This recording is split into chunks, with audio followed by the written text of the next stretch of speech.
Call to the regular general meeting of the Cordova Recreation and Park District on this Wednesday, August 18th, 2023 at 6:30 p.m.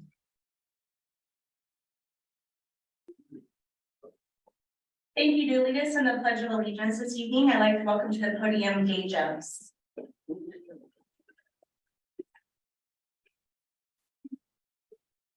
Thank you very much, friend.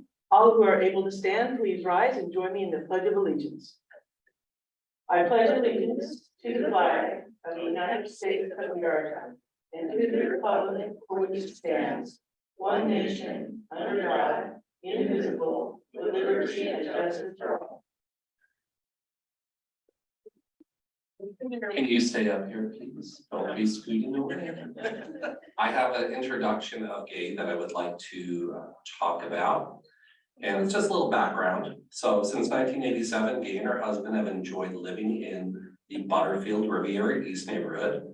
Her recreation includes jogging, biking, and kayaking on the American River Parkway, as well as participating in an active and committed neighborhood association. She is currently the chairperson for BRECA, the Butterfield Riviera East Community Association. She continues to represent our community as a director with the Sacramento Metropolitan Fire District, a commissioner on the Sacramento County Local Agency Formation Commission, LAFCO, and California LAFCO, right? A member of the Cordova Planning Advisory Council, as well as the BRECA Steering Committee. From 1981 until 2006, she served with the Sacramento City Fire Department, retiring with the rank of captain. She is very proud to have had a career in the fire service, and we are grateful for her service. An incredible story about Gay that I found out is in 2005, she donated a kidney to her kid sister. They are both still doing great, and she would be very glad to share her experience and chat with anyone interested in organ and tissue donation. Nice. We are honored to have Gay Jones lead the pledge tonight and appreciate her support, leadership, and commitment to making our community better. Thank you for being a friend of the Park District and the people and parks and programs. Thank you, Gay.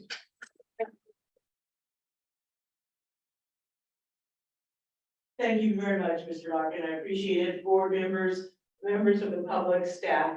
Thank you very, very much. And on my way over here, I was thinking about the combination of fire service and recreation service, park and recs. And we both do the same thing. We take care of people mentally and we take care of them physically. So I'm very happy to be involved within the Park District and with Metro Fire. Thank you for this opportunity.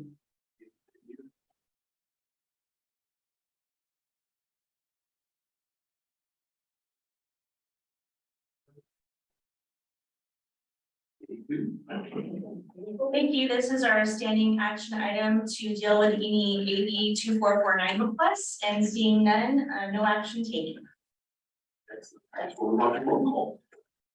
Director Nadas, Here. Director Langen, Here. Secretary Sloan, Here. Vice Chair Dancel, Here. Chair Yearwood. Here. All right, we'll move on to item B, comments by the public on non-agenda items. Thank you. Members of the public may address the board on district topics not listed on this agenda. Speakers are limited to 3 minutes. It's a violation of state law for the board to discuss or take action on non-agenda items. Board members may only briefly ask clarifying questions or refer the matter to staff. At this time, we have one member of the public present, and I see no requests to speak. All right, very good. If we'll move on to see the consent calendar. Thank you. Consent calendar items are considered administratively routine and will be acted upon in one motion unless separate action on a specific item is necessary. The chairperson will consider any request for discussion on the items prior to approval of the consent calendar. This evening, we have 5 items for your consideration. And Chair Yearwood, I'd like to pull item C2 for a separate vote, please. All right. All right, any questions about the consent calendar outside of C2? I'd like to pull C5. C5. Okay, and anyone else? Are we good? All right, would anybody care to make a motion for C1, C3, and C4?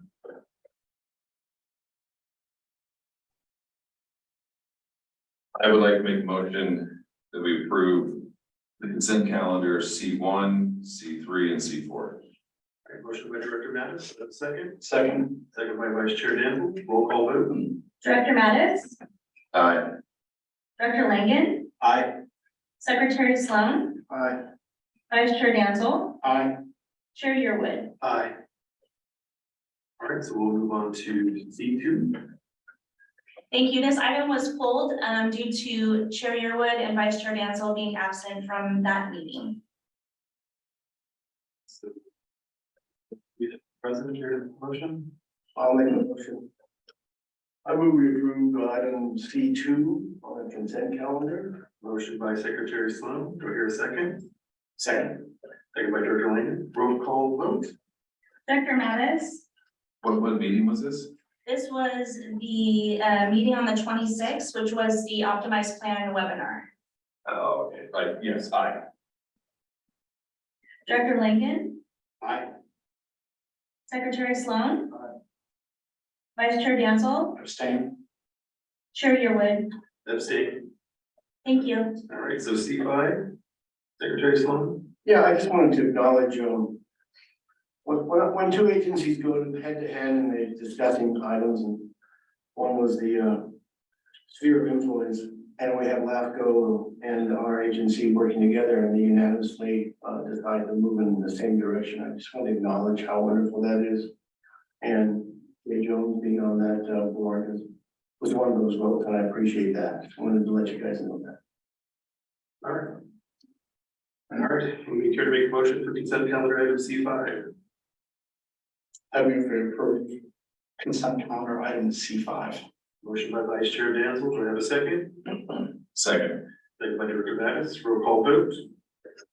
Director Mattis, Aye. Director Langen, Aye. Secretary Sloan, Aye. Vice Chair Danzel, Aye. Chair Yearwood. Aye. All right, we'll move on to item D, presentation. Thank you. Item D1 is a presentation by the Cordova Recreation and Parks Foundation of a check to CRPD for the fee assistance program to help support individuals to participate in recreation opportunities. And I'd like to welcome the foundation forward.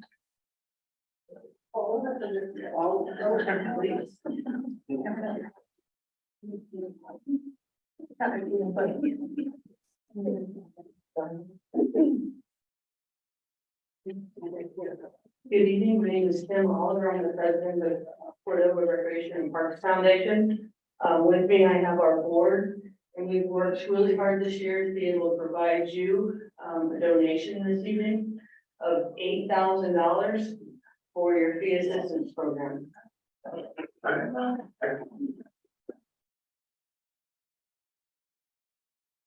Oh, I think Jill was gonna sing at this point. Oh, yeah. Oh, no. Cocktails. Oh, you I'm were. not allowed to. Oh, that's right, yeah, sorry. But we would like the board to go down and take a picture with the foundation Can I and their, ask a question? sure. So how do we raise $8,000? Great question, thank you for asking. So as board members, we've been doing a lot of fundraising or as much as possible since the pandemic. We did a fundraiser for the booze wagon, which actually got us quite a bit of funds, which was nice. We also got a city grant of $5,000 last year. We also brought in quite a bit of money. I say quite a bit. I mean, for us it was. How much did we bring in for Big Day Giving? 1,800. 1,800. So it's a small start. And again, I appreciate the question because we'll be knocking on your doors as directors, because we would love for you to become a member. We are just now in the beginning stages of our membership program. And that will help fund the fee assistance program in the future. At least that's our hope. We feel like we've created a nice program that should continue to raise funds throughout the year and be able to provide you even more to be able to help the citizens of your district. Thank you very much. This is an amazing group of people that I kind of sneak in on their meetings still because I can't help it. But they're amazing in terms of their energy, their passion in helping our community members. I cannot thank you more than enough for all your dedication and commitment to fundraising, and also your passion you bring to making sure that these families and kids and adults all have opportunities to participate just like everyone else. So kudos to you all. Thank you. All right. If you could go over there, please, and I'll get you with that logo. Where I'm standing, and don't. I'm standing right there back a little.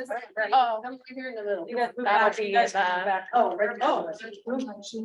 As the. I'm just holding down the wristband. And then. Yeah, you guys are just way too close. Oh, yeah, the lunch. That's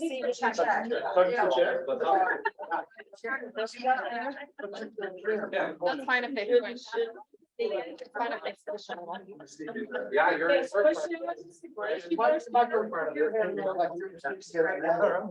You got more chairs, so you got. Yeah. You take a look. Do not trip over this when I left my. Do I get to put this on?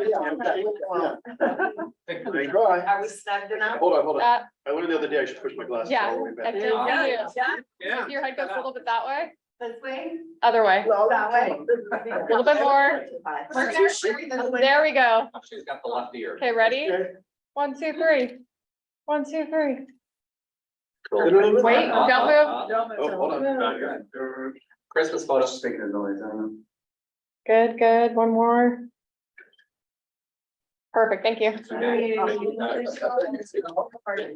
We'll do this again. You will? All right, excellent. Yes, thank you. Oh, you too, you too. Thank you. Absolutely. Chuck. Thank you. Thank you. How are you? Did you hear him cheering for you and Salem? Okay. We were there, we were there. You did awesome. Yeah, all right. All right. I got you. Wow. I know, I thought earlier. I knew we were doing this.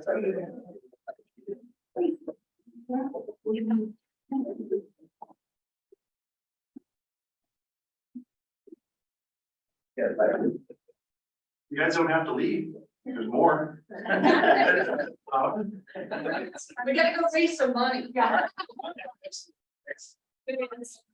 Okay, we will move on to the E, committee reports. Thank you. Item E1 is an ad hoc committee report for park facility naming, meeting number 2, which occurred on July 31st, 2023, and it's Chair Yearwood and Vice Chair Dancel. Take this one. Awesome. Nice job. All right, well, we met again, and we basically had 7 total applicants. One of them was contacted, respectfully declined, prefer not to have a park named for them. So really, the only thing we're going to report is that we will bring the full list back to the September meeting for your perusal and consideration of approval. All right. Okay. I have a question, so we're only gonna have during the meeting to make our decision and no further thinking beforehand? We're not gonna know, it's gonna be like a surprise. Well, they'll be on the agenda, that's right. So you'll have it. So their applications will be on the next board packet, and the names will be on a list. There'll be a staff report that presents the process that the ad hoc committee did and the results of that. And a little background, of course, of kind of how we got to this place. But the opportunity to add additional names is passed. So this isn't an opportunity to add someone out of the blue. There was a formal nomination process and a deadline for applications, and that has closed, and we'll reopen it again in 2 years for the policy. And we're looking for names to name a future park dedication in the future. Correct, yes, either a park, a facility, or possibly a field, depending on what the request was that came in for the nominations. All right, thank you. Yeah. Great. All right, looks like we'll move on to F, public hearing. Thank you. We reached the portion of the meeting for public hearing. Item F1 is to adopt resolution 23-24-13, approving the final budget for the Cordova Recreation and Park District for fiscal year 2023-24, and authorize the general manager to file with the county auditor controller. Excellent, all right. Ready for me to open this up? At the public hearing at 6:45. Thank you. I'll turn it over to CFO Matt Goodell.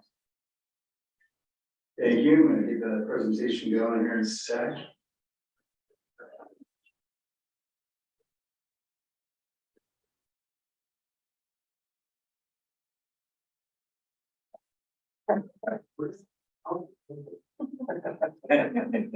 That's hold music while Matt gets his. Right. Please hold.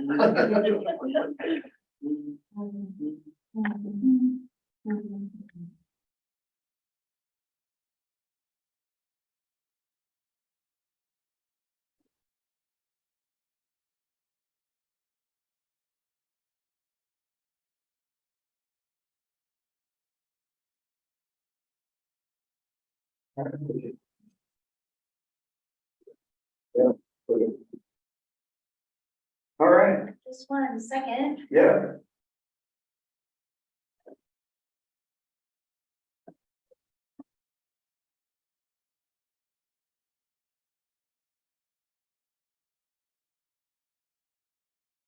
If it's not appearing on our screen.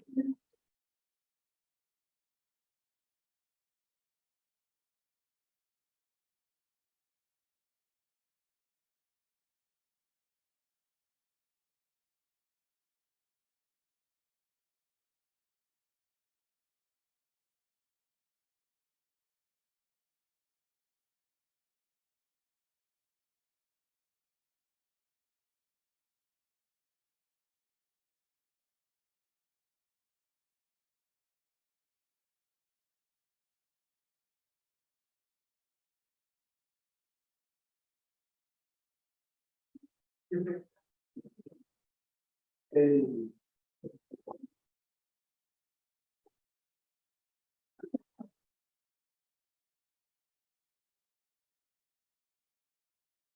go ahead. Quicker.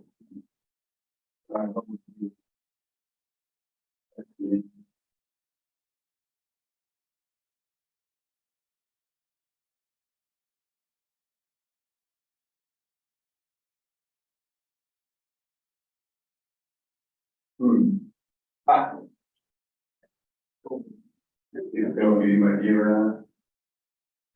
Yeah, and then on there and then. All right, it's okay. I'm working out.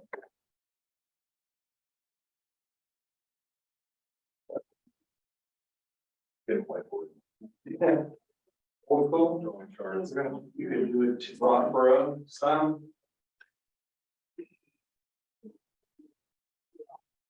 All right, let's go ahead. I'll do it on with here. Go for it. All right, skating, share your with board members. Welcome to tonight's public hearing for the final budget. First, I want to show you something. It's kind of cool. Came across this. It is it's our very first 1958 budget book. How fantastic is this? And it's pretty thin, right? There's actually 4 years of budgets in here, like 58, 59, 60, and 61. And our very first budget was $16,050. Yeah. By Paul, I think he was the administrator, and they took out a $12,000 loan, and the other 4,000 was from the very, one pool with dad, so that's how they made it 16,000.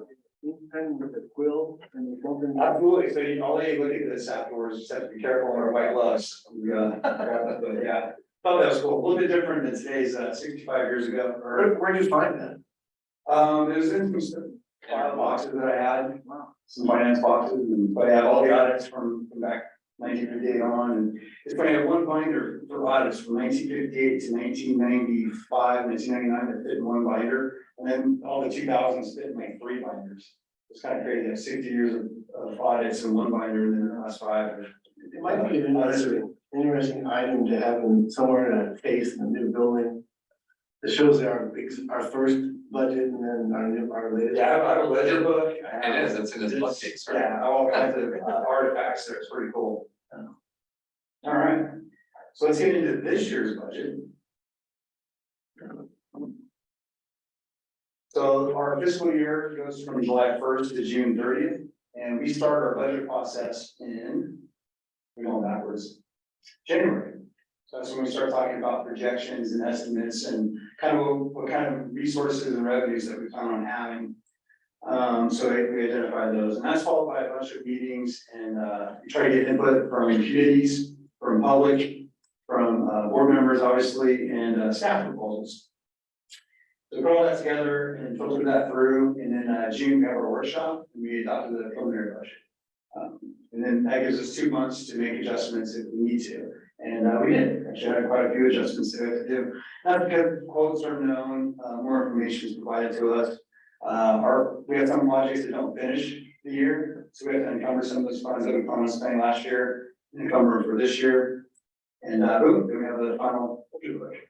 So we reach that final line. You can always find all of the budgets on, not all of them, but the most recent on our website too, so I have them all listed there if anybody ever wants to go there and check them out. Try to be as transparent as possible. All right, for this year, we have 9 funds, same as last year. We have a general fund, we have an enterprise fund, which is the Cordova Golf Course. We have 2 landscape and lighting districts, and we also have 5 community facility districts. Those are our tax assessments that are very specific and boundaried in certain areas.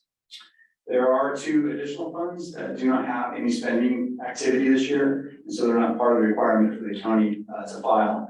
And so that's 347D or district-wide kind of savings account, and 347S Glenboro Eastern Place, which does not have any development yet. That's our northeastern corner. So the board did approve. There we go. A preliminary budget on 21st, after public hearing and a workshop, which reviewed comparative time periods, proposed projects, and the ultimate operation spending plan. And so for today's purpose, I'm not going to rehash everything. I'm just going to go through what's different from the preliminary budget versus what's being proposed tonight. And I'm going to knock out a couple of categories that did not have any changes. So Ben says, okay, debt, commodities, those 2 didn't change. I was hoping for more. There's only 2 accounts that didn't change. So we'll get those out and I'll talk about this. Salaries, there's a minor change. It's an $18,200 increase, and we have a formal request to shift a couple of positions, recreation positions in pay range. And so that impact is about $18,000 gross in taxes. And I believe that's an item later on, G1, we'll talk about in detail of what exactly that means. And so we talk about that now or later, whatever. Also included before we go on, I know we talked about 3% COLA, with inflation being above that. We did research and looked what other park districts and counties and cities and other jurisdictions are doing. And they were beyond that on average. So I am still proposing the 3% for this budget. And just know that that's still part of this budget. So that's that. Service supplies, we had a shift in insurance. We finally got the information, the final quote after preliminary budget, and it was $25,000 higher. But then also reduced it by 7 by moving a project that was in the 20s. It should be technically in 4202, our capital outlay side, and so it netted out to about $18,000 higher. So it's just a small shift there in the 20s. And I'll talk about that right now. Capital outlay. So this is our expenditure count. This is what we spend for equipment and our capital improvement projects. It's a pretty big difference from what preliminary was. Staff had time to take a look more, 2 months looking to see what kind of projects we can do or need to do. And there were 7 that were identified. That's all about $573,000. So we can talk about that. Cordova Golf Course has an opportunity to revamp their driving range lights and convert it to LED for more efficiency and power saving, all good reasons. And they're starting to turn them on and have nighttime service for the range. So it's a good idea to take care of that. And then there was also a pathway project for 4 sections that were identified in the asphalt pathway. But the contractor, after we were discussing with them, found out there was like 15 sections that we take care of for not that much more. So it made sense to just take on the whole entire repairs of 15 sections instead of just 4. So that was added on as well. Next is Hagen Community Park. If you're familiar, if you've ever been there, if you go to the back pond near the barn area, if you notice the pathways, half of it is asphalt and the other half is concrete sidewalk. And it's been identified that some of the asphalt is breaking up and needs to be repaired. Instead of repairing it, why don't we just finish the sidewalk project? And so we looked at it in 2 phases. One from the parking lot of the car barn and the courtyard. It wraps around the picnic area and it connects to one sidewalk and then it stops at the end of the pond. So it surrounds almost the entire pond. So that was about $290,000 estimated to do that section. And then we looked into potentially continuing that to the bike trail. So go up the stream, go to the waterfall and, through the tracks and connect to the bike trail for another additional $225,000. And so that's part of the 573 that was added to the budget. And it does use some of PMRD reserves, but we know that this is a high priority project and should be done. So we could talk about it, we should break up the phases or just do it all at once or what have you, but right now both phases are part of this budget. And finally, there's some additional playground repairs at Countryside and Argonaut Park that were identified by our team. So that rounds out $573,000 in projects. There's 2 additional pieces of equipment also requested since the preliminary approval. First, the planning vehicle, they currently use a hybrid Ford Escape. And unfortunately, the batteries become unreliable and not the small 12-volt one, the larger, more expensive one. And they've been stranded a couple of times. It's not guaranteed to start, so it's been decided that we need to surplus that and get a new vehicle. Maybe not necessarily the Ford hybrid, but something similar. And so that's part of the budget for about $35,000. And then also our brand new mower that Parks really loves. It doesn't fit on the trailer that was part of the old mower, so we have to get a new mower that can handle the payload weight. So that's $5,000 added to that as well. So 41 is added to equipment. Transfers. With all the changes above, I also removed the requirement from general fund to PMRD because I'm not going to make that transfer. General fund is definitely going to pay enough over the threshold requirement for facility costs that are located in PMRD. So there's no reason that transfer is going to happen. So I just went ahead and removed it and reduced it down to $178,000. That's just a back end transfer that's done. But anyways, it's reduced. And then finally, the good news. We actually have over $580,000 in revenue.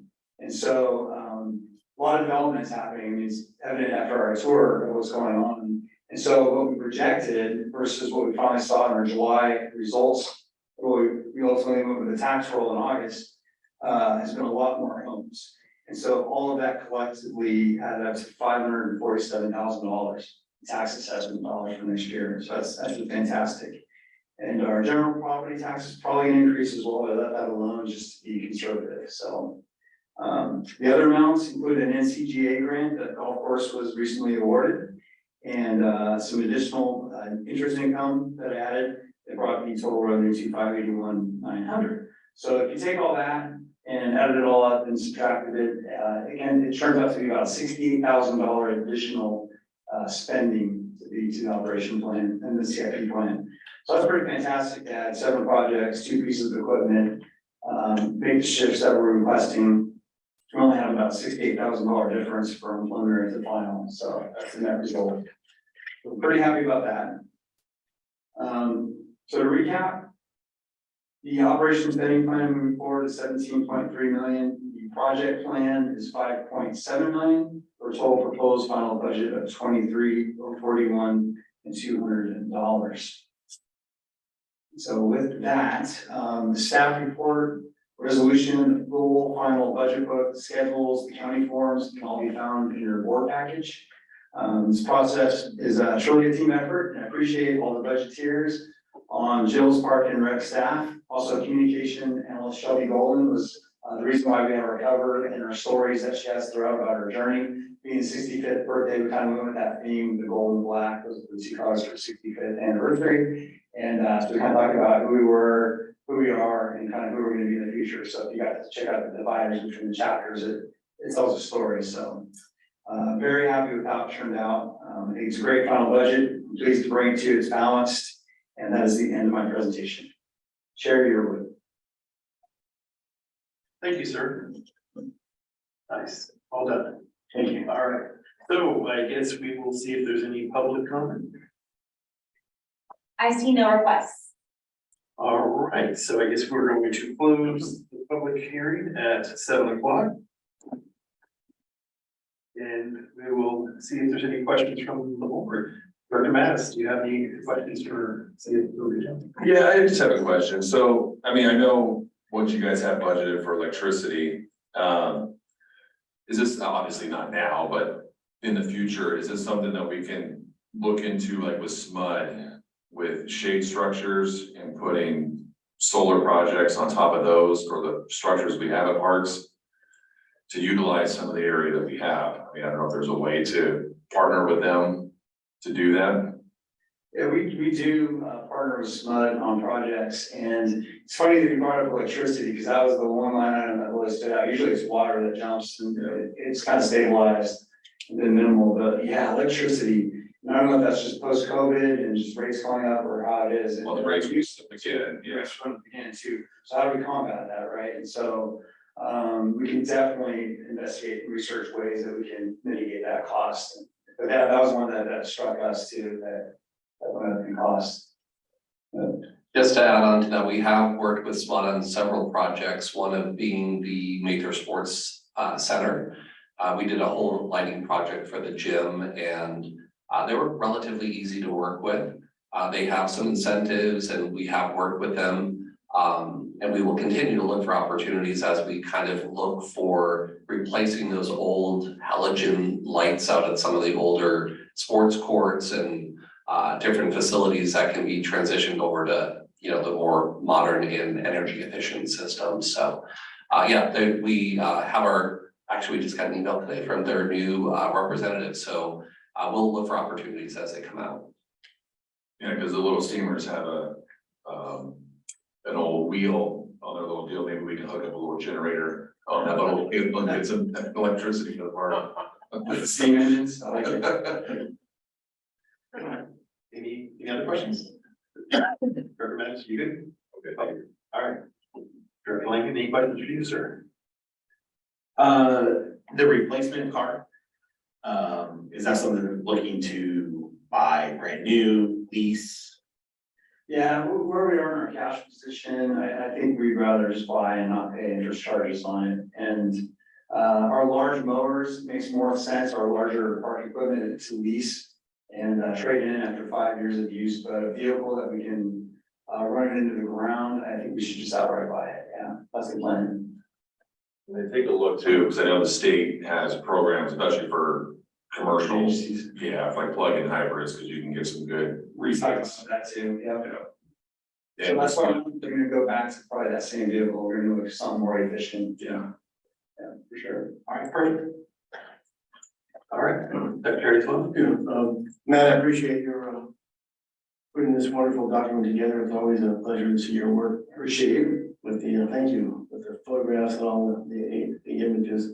I'm really concerned about our aging play areas in some of our older parks, such as Riviera East and Lincoln Village Park, and especially in areas that are not being used because they're so unusable. Our tennis courts at the Riviera East Park are unplayable.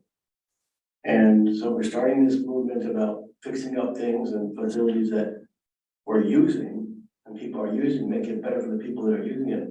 We need to make these better so people will use them. And I think that's something we really need to take assessment of. When I go to my own park and I walk around and people, they comment to me, says, what's up with this, man? Because they walk over, they know about Larchmont Community Park, how they resurfaced them and how beautiful they look. and then ECRs, and they're unplayable. You cannot play tennis on them. And so, Yeah, I mean, obviously, we're doing the assessment with the optimized plan to really figure out, how we're gonna prioritize and attack all these projects. And that's the thing, you know, we have so many of these amenities and so many parks, you can't just do it overnight.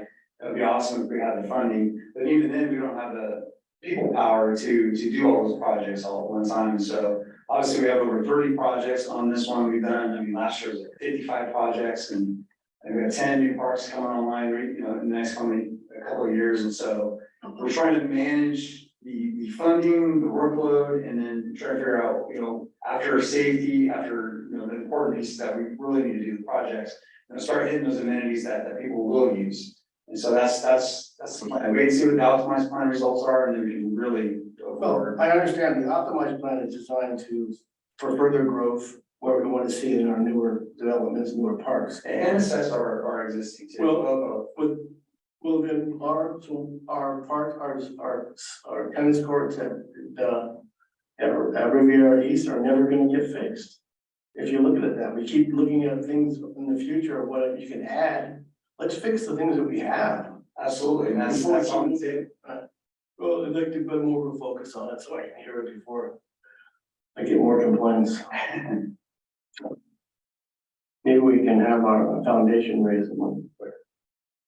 Then we get something from the tennis association. Rick, if I'm hearing you right, from what I'm understanding is you're wanting maybe more of like a plan, something. I like to see, we're getting beautiful Rosemont community parks and get a beautiful play area where their 4 tennis courts are. It's gonna be gorgeous. It'll be top of the town. People will be coming from all over to play there. And then meanwhile, the Riviera East Park is sitting there with these 2 big tennis courts with fissures in it and crevices. It looks like the Grand Canyon. Unbelievable. Someone's gonna, I guess you're waiting for someone to trip on those. They start being- So there is a CIP plan that you're aware that we go off of. It is a 10-year plan. It is on the list for CIP. As you know, we have a matrix that we go by to prioritize safety as the #1 priority to make sure that the fixes are sent to the top of the list. We leverage grant money if we get grant opportunities, like we have at Rosemont Community Park for those sports courts. Those were grant funded. Right. So when opportunities come up, we will absolutely continue to focus on that. Just as a note, we have already received approximately $5 million in grant funding for these purposes in the last 5 years. So we have great staff that are really conscious and mindful about those opportunities, and we aggressively go after those. So we appreciate your patience. There is a plan, and we have that on our list. It's just a matter of funding. And when we get the opportunity to get that funding, we will do that project. Thank you. Vice Chair Danzel? Mr. Bell, thank you for a very easy and understandable budget. I mean, it's probably not as good as the 58, but that was probably pretty simple to read. The 1-page budget. Exactly. But, you know, my time here, I've seen budgets that are, you know, thousands of pages long, that, like we talked in the past, every nut and bolt. So, once again, thank you for a very easy budget to read, very easy to understand, and thank you for going over what has changed, you know, since the last time we spoke on this in the workshop, because you had told us then things were going to change, you just weren't sure exactly where, and to see in a sense, what we got in revenue to what we're actually gonna, you know, $68,000 is still a good dollar amount, but it's better than the, you know, 500,000 it could have been. So thank you for staying on top of that and keeping us apprised. Thank you. All right. I don't really have much to add. He said quite a bit of stuff there that I agree with. So yes, it's definitely, I do appreciate all your work and effort of your team, and it's always easy to understand. And any of the changes, you spell those out wonderfully. So I do appreciate that. I don't have any questions specifically about it. So I'm good. I think we're at the moment where anybody care to make a motion? I move the Board of Directors adopt resolution 23//24/13, approving the financial budget for the Cordova Recreation and Park District for the fiscal year 2023-24, and authorize the general manager to file with the county auditor control. We have a motion by Vice Chair Danforth, do I have a second? I'll second it. Second by Secretary Sloan, roll call vote. Director Mattis, Aye. Director Langen, Aye. Secretary Sloan, Aye. Vice Chair Danzel, Aye. Chair Yearwood. Aye, Thank you. thank you.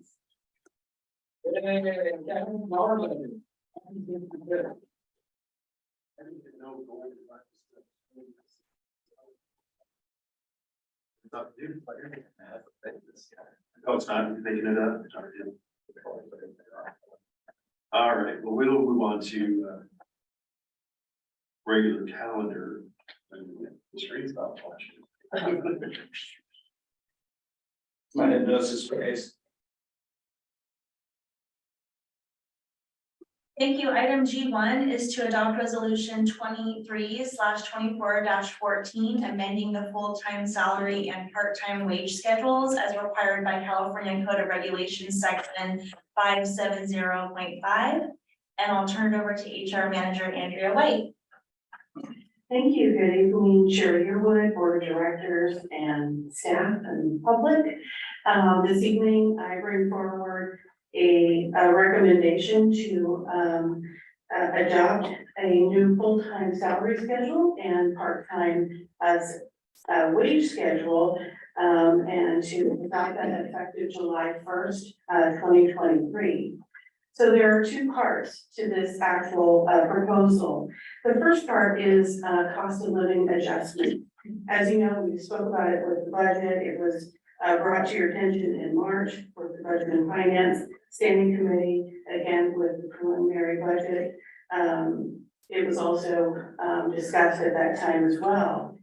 We did talk about what is the philosophy and how do we justify a 3% COLA. And so we did do some benchmarking. I benchmarked 9 public agencies and found out what the average was over the last 2 years.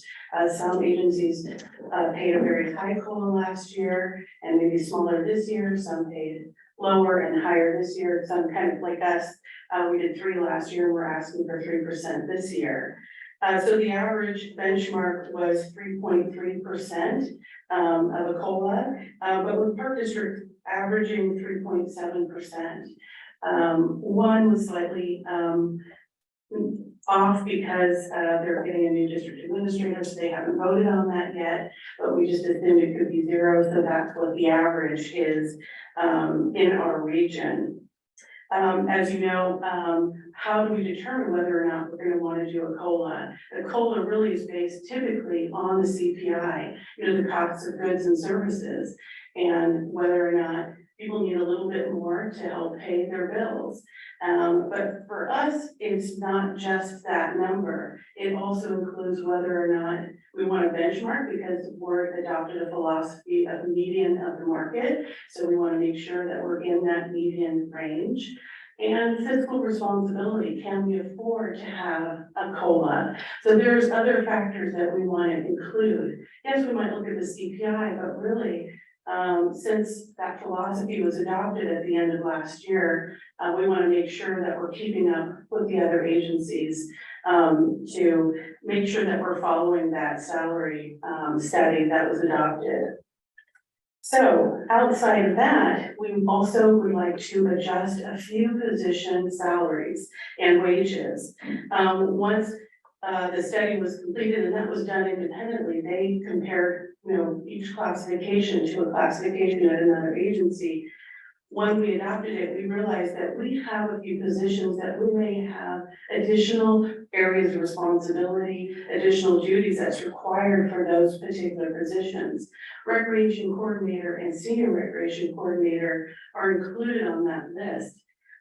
They do quite a bit. I mean, they are responsible for a lot of programming, corresponds with parents, students. It's a pretty important job here with the district, and we felt like it should be paid similar to a couple of other positions because of those areas of responsibility. The recreation coordinator, we're asking to increase that salary by 6%. Senior recreation coordinator increased by 2%. And then our program coordinator, which is a part-time position, also has a higher level of responsibility. We believe in what was benchmarked and we want to increase that by 3%. So with these adjustments, all of them have been included in the final budget, and the fiscal impact is $190,100. I'm happy to answer any questions you might have. Thank you. All right, I guess we'll start down at the end of the dais and, Dr. Mattis, any questions? Yeah, I appreciate you guys bringing us back.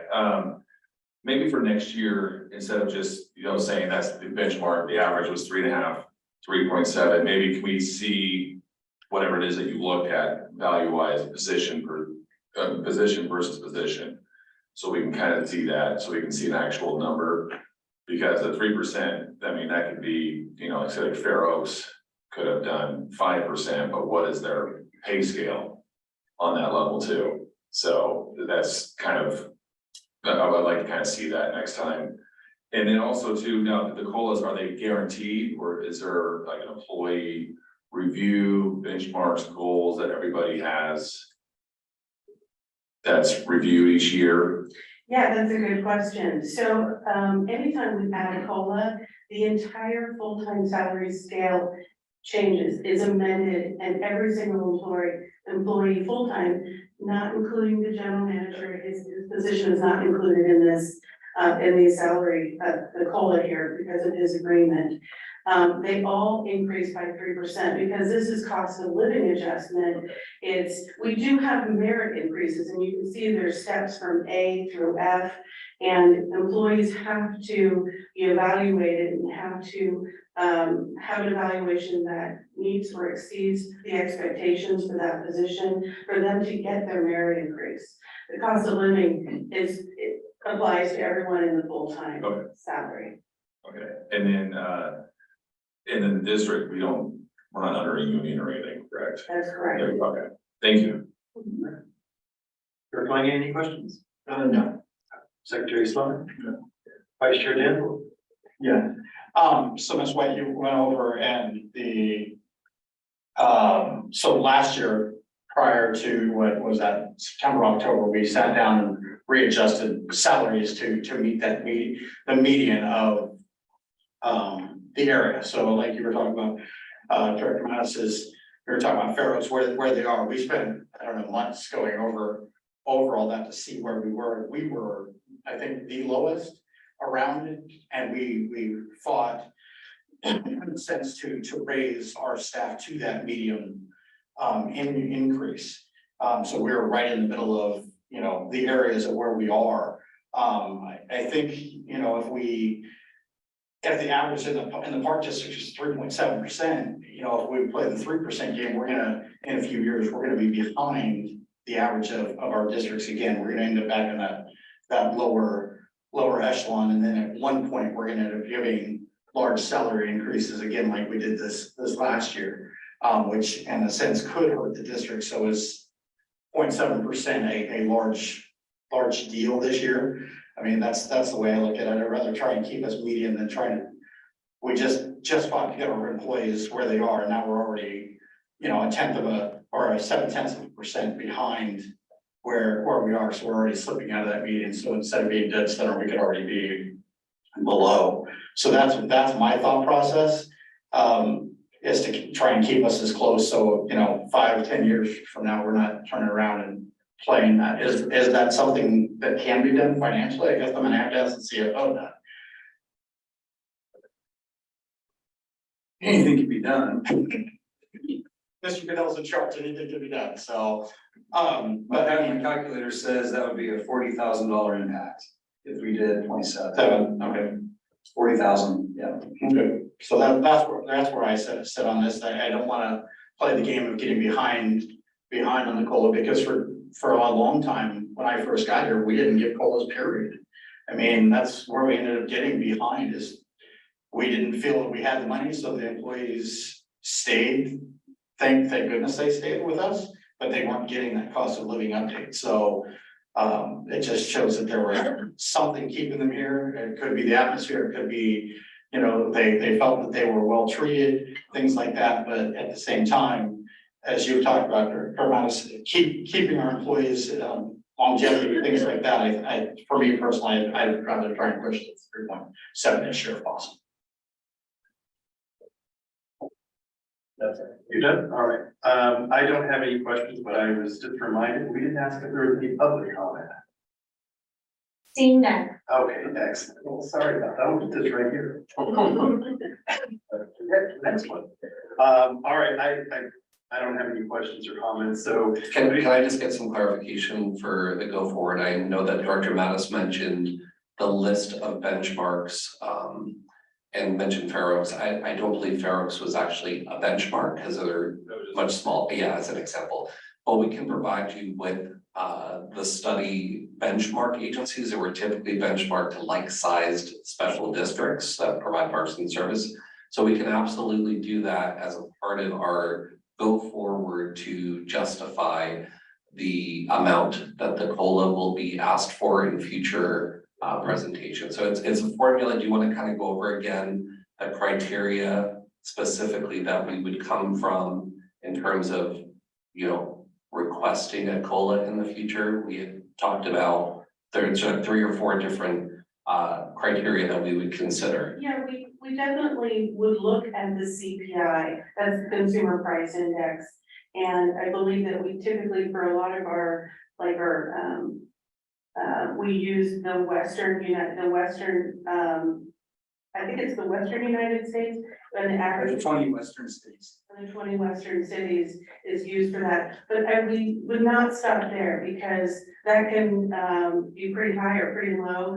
For us, really, since the board adopted the philosophy of meeting of the market, then we would want to benchmark those same agencies that we benchmark the study against and see what their COLA will be, so that we're finding ourselves still in the middle of the market.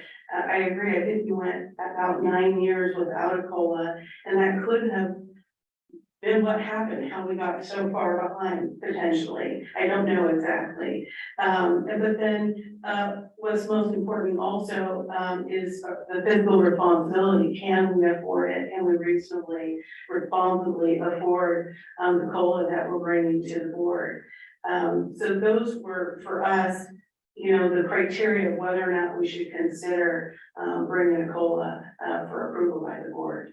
And so we'll be specific in those benchmarks, so you're knowing which actual agencies we're benchmarking them against.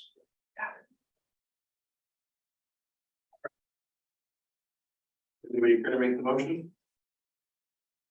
I move the board of directors amend resolution 23-24-14, amending the full-time salary and part-time salary wages requested by staff to 3.7%.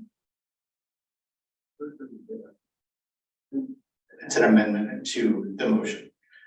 All right, we have a motion by Vice Chair Danzel. Do I have a second?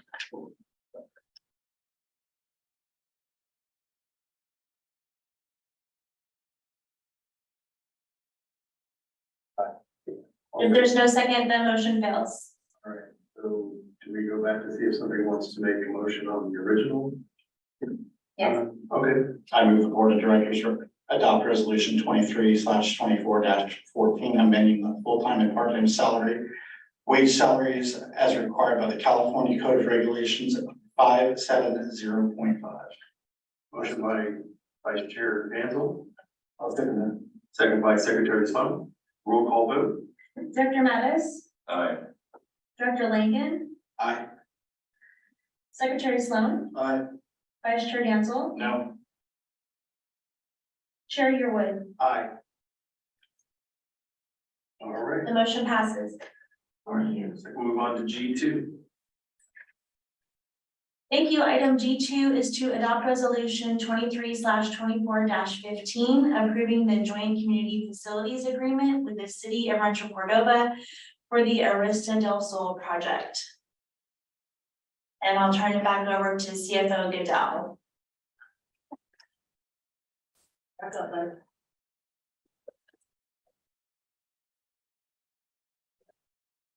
We could have moved your seat right up there. Oh, you. Hopefully the new facility. Yeah, right. Yeah. All right. I was looking at how many years we've without a call. That sounds about right. All right, good evening, Chair, and board members. All right, so for this item, we've done this is our fifth agreement. Yep.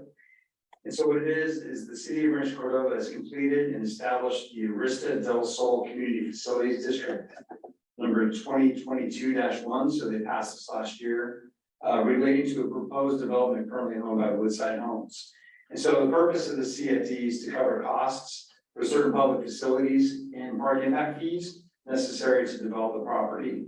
The city will authorize issuance of bonds for the CFT to pay for the backbone infrastructure like streets, sewers, and even parks. There's no cost, there's no obligation from CRPD's point of view.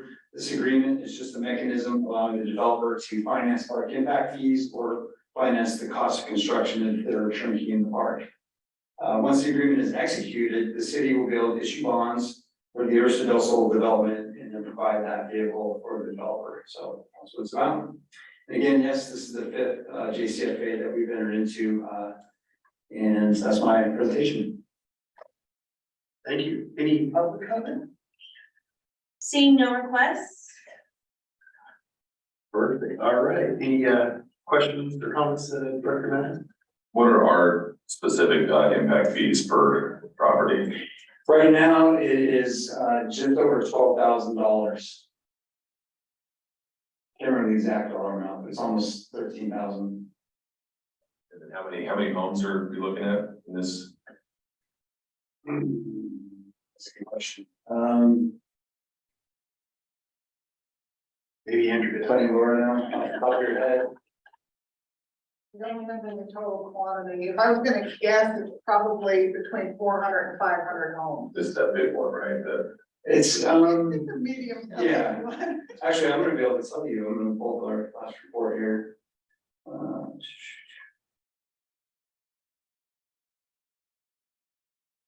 In 10 seconds. Isn't that funny to say that a 300, 400 home is medium or small? 8 seconds. There it comes. All right, so our fee right now is $12,070.01. And that includes, the neighborhood component, the community level 1, community level 2, and 3% administrative fee for us. And there is 740 homes.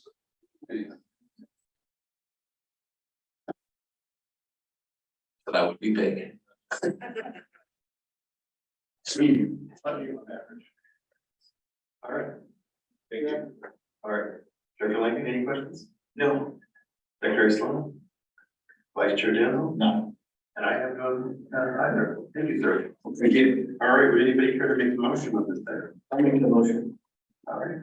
I move the board of directors adopt resolution 21/24-15. Approving the joint community facilities agreement with the city of Rancho Cordova for the Arista del Sol project. Thank you. A motion by Secretary Sloan. Do I have a second? Second. Second by Director Lincoln. Roll call vote. Director Mattis, Aye. Director Lincoln, Aye. Secretary Sloan, Aye. Vice Chair Danzel, Aye. Chair Yearwood. Aye. Thank you. Thank you. All right. We'll move on to H, Board of Director items. Thank you. Item H1A is a ballot vote. The Sacramento LAFCO Special District Commissioner, office number 7. LAFCO is conducting a mail ballot vote for this position. The term of office is 4 years, beginning on January 1st, 2024. At the June board meeting, the board of directors nominated Vice Chairperson Brian Gansel to run for election. There are 7 candidates on the election ballot. The board may vote for only 1. Thank you. Thank you.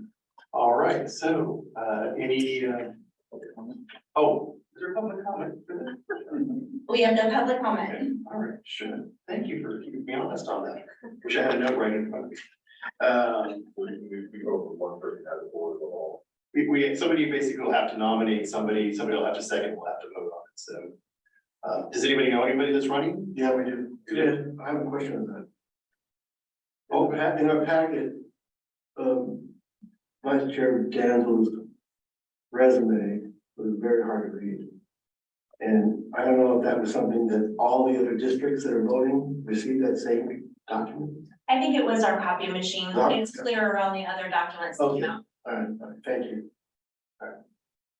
so, does anybody have a comment, or I'll be more than happy to make the motion.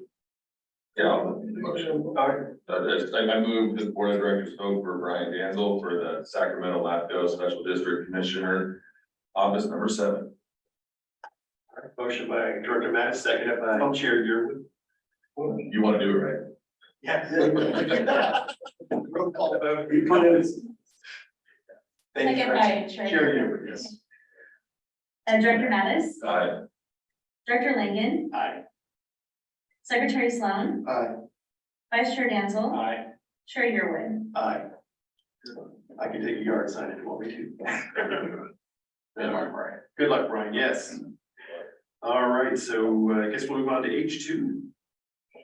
Thank you. Item H2 is board member reports. Item A is training report, and that's the AB 1234 ethics. And that's Secretary Sloan completed on August 9th. Want me to report out of it? Yes, please. It took me 2 hours and 40 minutes to go through this thing. And I realized I could just take the tests, but I didn't. I read everything, but I did it very ethically. In fact, I'm so ethical that I might be having a complaint about myself in the future, but maybe not. It's great training. I mean, it's not something I look forward to doing, but it is training that has to be done, and it makes you think. Everything is between the ethics and the Brown Act and all other stuff we have to think about. It's just another important part of our job here, to be ethical. Thank you for the opportunity. Very excellent. Ethical report. Right. All right. Move on to B. The activity reports. I'll just continue. Yeah. Thank you. All right. All right. So we will start at the end of the day with Director Mattis there. Did the optimized plan webinar on July 26th, which was good, informative. It was fun watching the polls digitally, and everybody fill those out. Did the optimized plan in Prospect Hill Park in my district. That was a great little pop-up. I didn't see do we have final numbers on what we had there? We do have the report, not offhand, I want to say 30. No, less than. Yet, but Okay. Okay. It was a good event. Yeah. There was a lot of engagement in that particular. Yeah, it was good. So people were excited about it. You had signs up, so that worked really well. And then last night I went to the Sun River community meeting. They invited me to speak. I followed Josh Hoover, so that was a lot of fun. But I had some questions, especially with the Sun River community. One of them was the soccer field that's there. So I guess they get a lot of games there for soccer. Is that rented out by Rancho Cordova Little League? Or is that who uses that field? Jace, do you happen to know offhand who is over at Sun River? Rancho Cordova Soccer Club. Yeah, the soccer club. The Rancho Cordova Soccer Club. And then one of the biggest complaints is that there's no bathroom facilities there. So is there a way to work with the club on putting porta potties there? Because last weekend, I guess they had about 200 people out there. And so what they do is they go off on the bike trail. We'll work with them on that. Thank you for letting us know. Yeah. I can comment a little bit on that. At one point in youth soccer, the clubs were required to provide bathrooms. That became mandatory that they were doing. So they probably had a seating tournament there. They had 200 kids there last weekend. And yeah, the club should be providing a bathroom for their, I think what it's called before it's gone so long through CYSA or something. Yeah, that's a neighborhood park, right? Well, it's always a tricky thing to put up, porta potties in the neighborhood area because a lot of especially one that's right next to the levee, you know. Yeah, I mean, the park it's before the bike trail, but it's just, and I guess there was one a couple years ago, but it was plopped right on the sidewalk. On the main walkway, which they said if you put one there, don't put it there, there's the side road, which you can still access with the sweet truck to get it out of there. But that was just one of the main concerns, and then also the question was. Director Madison, so just so everyone knows that, we typically only allow practices there. So if there were 200 people and there were games, we need to check into that, because if we allow that, then we would have requested for them to get portable restrooms. So let Chase and his staff take some time to look into what happened, and then we'll definitely let you know. Okay, yeah, perfect, that'd be great. If you can let me know on that one, and we can follow up with the main point of contact. And then there was also a question too, so now on staff, do we have a dedicated person for grant writing to finding grants, or is that a staff effort? So we have multiple, they're not, necessarily directed by, job description. So we have some talented writers in our park planning and development department, that have been very successful. So really two, in park planning have been, interested. They enjoy it, and so we allow them to do that, and they do a fantastic job. The results have been fantastic with their abilities to get a lot of funds for opportunities that have come up. So, but we don't have a specific grant writer job description and or expectation exclusive for that purpose. Yeah. All right, thank you. Yes, so first, I realized I missed putting it on the packet, but I did attend the Party in the Park July 22nd in Rosemont. Getting that done thing was pretty fun. If you missed your opportunity, I'm sorry. Maybe in another couple of years, you'll have a chance. But I will say I brought all three of my kids, as my wife had another engagement, and they had a lot of fun. My son especially. My older son over with the golf course and hitting the balls over there. And my other two littles that are 3 and under, they had a lot of fun there, just being able to hang out, walk around and engage. And so a great event just to be able to see, all the people come out, all the different vendors and such. So just a fun time. And then the July 26th Optimize webinar.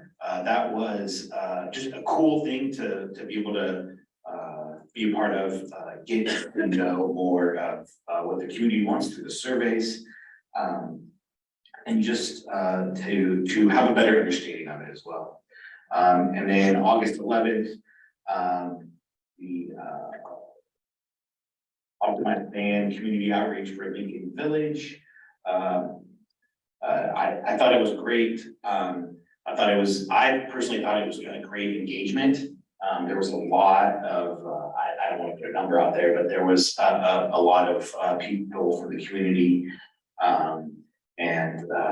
Yeah, I thought it was great that we had the pool open at the same time. And so, yeah. All right, thank you, sir. All right, Secretary Sloan. I too attended the Zoom meeting for the Optimized Plan.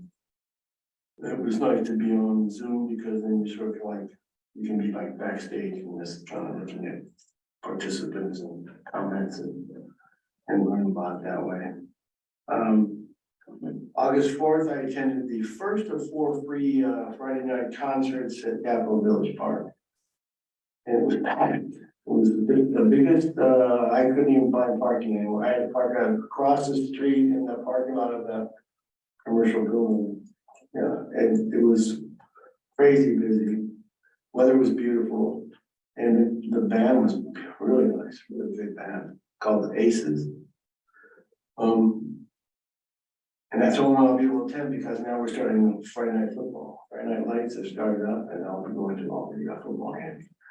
On August 11th, I attended the optimized plan out at Lincoln Village Park, along with the open family swing night, free hot dog. And it was another hot evening. These evenings aren't cooling off. I don't know what's happened to our Delta breeze, but it is taking the summer off. And then on Monday, I was able to go with Vice Chair Danzo down to the Capitol and the CRPD. Our last conference, we had presented an award for Legislator of the Year to Bianca Pacheco, Assembly member. And she was unable to receive it in person, and so we took it down to her, to the Capitol, and met with their offices. And those were photographed and presented the document. And that's it. You said good one, Vice Chair Dan. I had a busy month. I'm sorry, first of all, I'm sorry I missed party in the park. It's one of the few times I've actually missed it. I was in the state of Oregon, decided to do something crazy in my life and run, bike and swim 70.3 miles in an 8-hour period. So that was my priority, unfortunately. I hated it that it fell on the same weekend, but it was, we all have those goals in our lives of things we have to accomplish for ourselves, and that one fell when it fell. Optimized plan on the Prospect Hill Park, July 28th. The reason I continue to go to those, unfortunately, the webinar I was not able to attend, but I did attend the one on July 28th, and I also did it's not on here, but the one on August 11th. At Lincoln Village, I did attend those, started that process, listening to the community and going to all those community meetings. I am assuming the webinar was very similar to what I saw back when, where they got the wheel and they get to pick. So, it's nice hearing what the community has to see, what they have to see and say about us. Concerts in the park on August 4th and August 11th. I go to those, one, because I like going to the concerts, but also, to hear what people have to say about that park over there. And, it's a beautiful park, and yes, like Secretary Sloan said, it's getting harder and harder to park over there. I'm parking halfway to Lowe's now myself, if I'm not there early, but it's a great venue, it's built for it, it's enjoyable to have those events there. CRPD Conference Committee, we did, that committee met on August 8th. We talked and looked at the state of California. They had 20 different locations. They narrowed it down to 7 between northern central coast and Southern California. That board will decide on August 23rd where next year's CRPD committee is. I know what the committee has chosen, but obviously it's up to a larger board to make that decision. Wasn't my first choice where the committee chose, but it was a logical logistical choice. And then again with Secretary Sloan on Monday giving Assemblywoman Pacheco Legislator of the Year from CRPD. That is the end of my report. Well, thank you. All right. Well, I also attended the 2 concerts. I obviously know where to find parking because I found parking to be very easy. I will never share with you where that is. So I guarantee I'll have that again. But he kind of knows where. But don't share. Yeah. Well, I just park on the spray pad. That's not right. Let me even park on the spray pad. Hit the button, wash your car. I definitely would do that. Party in the Park on the 22nd, nice event, well attended. Kudos to those who got into the dunk tank. I was not one of them, even though I had the best suit for it. I probably should have done it, but I'm a diva and I require a dressing room. I didn't have it. So. There's a I know, that is not a dress. It's a dressing, so he needs the pool, he needs the pool. Not multi-purpose dressing rooms now. So are you saying if we get a dunk tank next year and we get you a dressing room, then you'll do it? Potentially, potentially.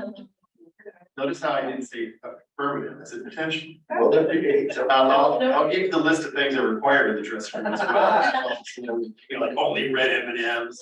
No, we're gonna carry, we're not gonna be able to take the request. Whatever, okay, so it was a nice event, it was a little, like anything, it always seems like it's a little toasty, unfortunately, a little warm, but it was a good event, lots of folks out there, so. That's all I have to say on that, so I guess we will move on to. This by staff on non-agenda. Thank you. Item I1 is the district-wide monthly progress report for August, and I'll turn it over to General Manager Letkin.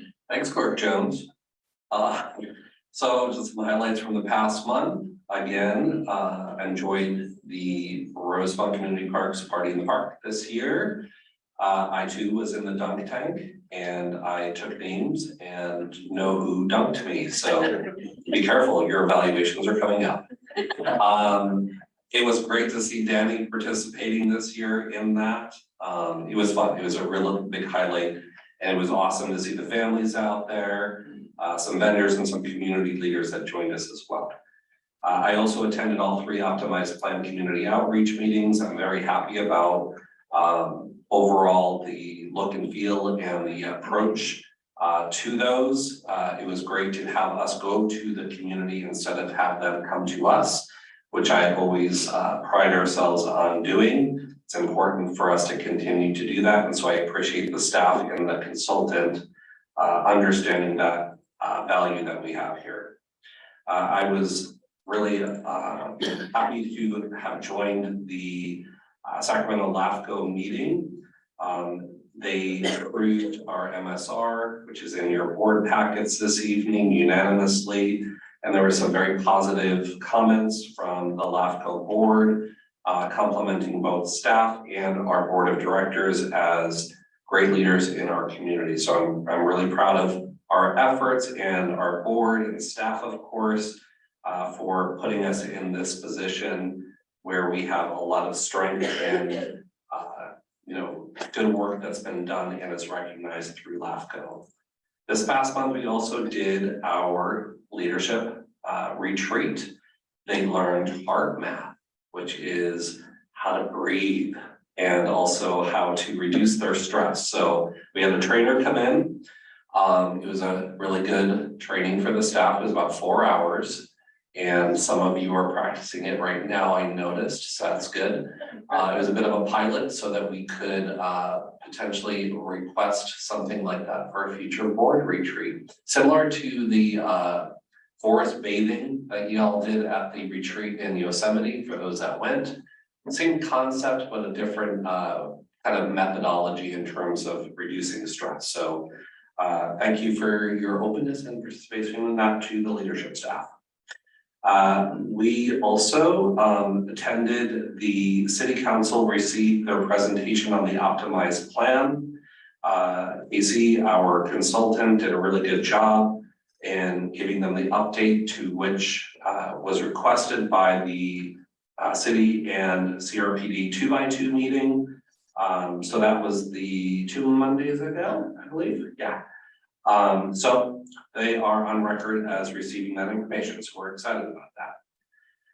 As well as the applicants that were appointed at the last meeting for the PMRID Oversight Committee have been notified and they all accepted their appointments, so that's great.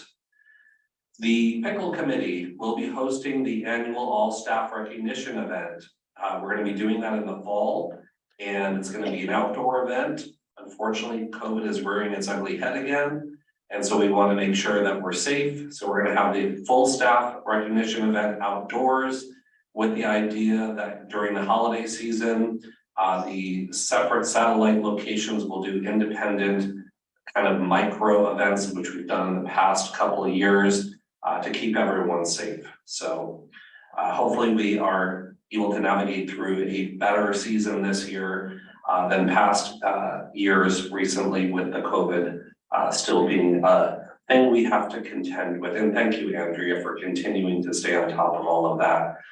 We did have a bit of a issue, I guess I would say the last week of camp, we had several cases reported. So thank you for always being on top of that and following our protocols. We have a pre-construction meeting for the Rosemont Community Sports Courts coming up tomorrow. After that meeting, they should be starting construction relatively soon. We also have a little bit of a delay at Hummingbird Park. There were some pieces of equipment at the playground and the gazebo. So those had to be sent back to the manufacturer and they are back reordered, and we're expecting them to be delivered in 4 weeks, 4 to 5 weeks. So slight delay. We were planning on opening in October, so there might be a little bit of a delay in maybe November, depending on whether those things get to us in time. But we're making great progress on it. And with that, I'm going to turn it over to the amazing Director of Parks and Recreation, Jill Dunns. Thank you, General Manager Parkin. I forget. I don't know why I couldn't say her name wrong. She's still learning. I know, sorry. Still lots going on in the Parks and Recreation world. Obviously, you, if you attended the party in the park, we appreciate it. Director Langman, it was a pleasure to try to dunk you, not thank you, but dunk you. But thank you for being a good participant. Thank you for the donkey. And joining in and everybody else that decided to get dunked. It was a lot of fun. So thank you. And I know it always is like the hottest Saturday in the world or the hottest day when it's a party in the park, but we'll keep plugging away at seeing when we can have that party in the park when it's not 110 degrees out. But thank you for everyone who decided to come out. Recreation, even though the summer programs are wrapping up, we're in full gear of taking registrations, and fall programs are really going strong in terms of registration participants. So lots going on in the recreation world, as you can see throughout your packet. And then the aquatics, it's amazing how fast the summer went, but here comes Labor Day, which means that the Lincoln Village Community Pool closes soon. On that Monday for Labor Day, but then the Cordova Community Pool is going to still be open through September. And at the Cordova Pool, obviously we'll still have open swim days as well as lessons. So we're excited that that pool gets to stay open a little bit later through September. But the swim teams had a really great summer, as well as the aquatic staff did an amazing job keeping everybody safe and putting on a lot of good lessons and programs for our community. So looking forward to a good fall season there, as well as with all of our sports programs. And then parks is busy as usual. We've spent a lot of time, out of our parks, lining the Rosemont Community Park parking lot. We restriped that, like we mentioned last month. We've had some damage to some of our walls over in the VOZs, and we've had, an opportunity to fix those. And then we also have been installing some of our new 3-door waste receptacles that include organics and recycling. And so we've been able to put those in 4 parks: Hagen Community Park, Heron Landing Community Park, Labyrinth Community Park, and Rosemont Community Park. So if you've had an opportunity to see them, they're pretty cool. And then this year we will also be installing about 3 or 4 depending on the price. So every year we're going to continue to add these 3-bin systems to our parks. And then any of our new parks that are built will automatically include these 3-bin systems. In marketing and communications, Shelby and her staff have been crazy busy again, getting the word out about CRPD. They also attended the Optimized Plan webinar as well as the pop-up events. And I just wanted to say thank you to them and all of their help and how they continue to play a huge role in this community outreach for the Optimized Plan. So thank you to Shelby and her staff. And then last but not least is the Cordova Golf Course had another outstanding July. We had revenue was up 7.7% from last year, even though it was another hot, summer in July. And then Beach Hut Deli is expanding out into the community, and they hosted a Rosemont Reads fundraiser. So the Rosemont Reads aims to provide free reading material to anyone in the community that's interested. And so Beach Hut Deli offered up their gourmet sandwiches to those who attended, and 20% of the sales went to support the summer reading challenge. So what a great win. The fundraiser was a big success and raised over $400, which will be used to purchase new books for the program. So we appreciate Kevin and Beach Hut Deli. He doesn't have to do that, but he wants to do that. He wants to be a part of the community. And if you've had a chance to go over to Beach Hut, you know that Kevin is very invested into not only the golf course, but also our community. So thanks to Kevin at Beach Hut. And then for the Board of Directors special event invitation, we've got Senior Citizens Day coming up on Wednesday, August 23rd. And then the big CRPD 65th anniversary celebration. Hopefully you got or received your invitations. Please RSVP to Shelby if you are able to go. And that's going to be at the Cordova Community Pool on Friday, September 8th from 4:30 to 7. That's going to be the special little, get together that we have. And then of course the pool will be open for a free swim that evening as well. So, if you want to bring your bathing suits and come swim, you're more than welcome to after the celebration. Then Meet the Machines is going to be at Hagen Community Park on Saturday, September 16th from 10 a.m. to noon.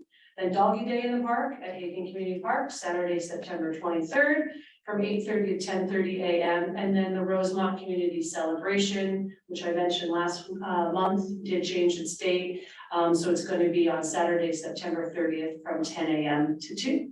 And with that, that concludes my report. I just have a question. The issues reported, what was that this last one from citizens? Yeah, it's now in the park. It's we did not put that in there. I apologize. So we'll make sure that we get that in there and I can report out what that was. Okay, and Yeah. then do we have that new staff member that's going to? We do. Okay. Yeah, so I will remind them that we need to get that in there. I'm sorry you missed that, but I can email that out to you if you like. Okay, thank you. Yeah, you got it. All right, guess we'll move on to item J, informational items. We might want The board meeting. Yeah. Just really quickly, on the informational items. We have, the membership information card from the foundation, 2 email blasts. And I wanted to highlight that we included the flyer for the Cal American Water Community Outreach, just for transparency. That is their outreach event. We are of course coordinating with them. And then 2 newsletters, and then General Manager Larkin just reminded me to mention for your calendar that on Tuesday, the 22nd at 9:30, the Sacramento County Board of Supervisors is presenting us with a resolution for our 65th anniversary. So we will be attending that, and Chair will be there as well to accept that. If you are able and would like to attend, if you could let us know like now, we would respond RSVP to the Board of Supervisors. So tomorrow morning is fine if you are interested and able to attend.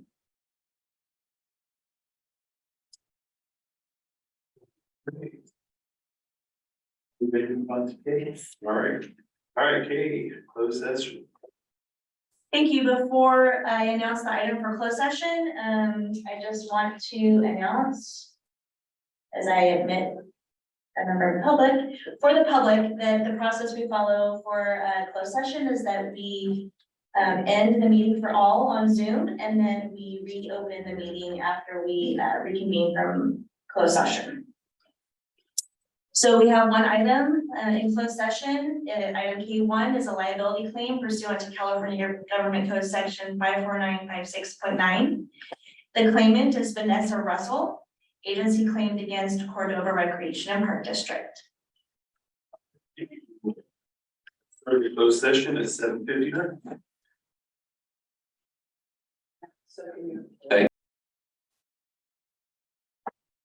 All right, we're returning to closed session at 8:15 for item K1. The board voted unanimously to reject the claim. And with that, it looks like we're gonna move on to item M, adjournment. We're gonna adjourn this meeting, adjourn to our next meeting on Wednesday, September 20th, 2023 at 6:30 PM. Hopefully down the street at 8:15.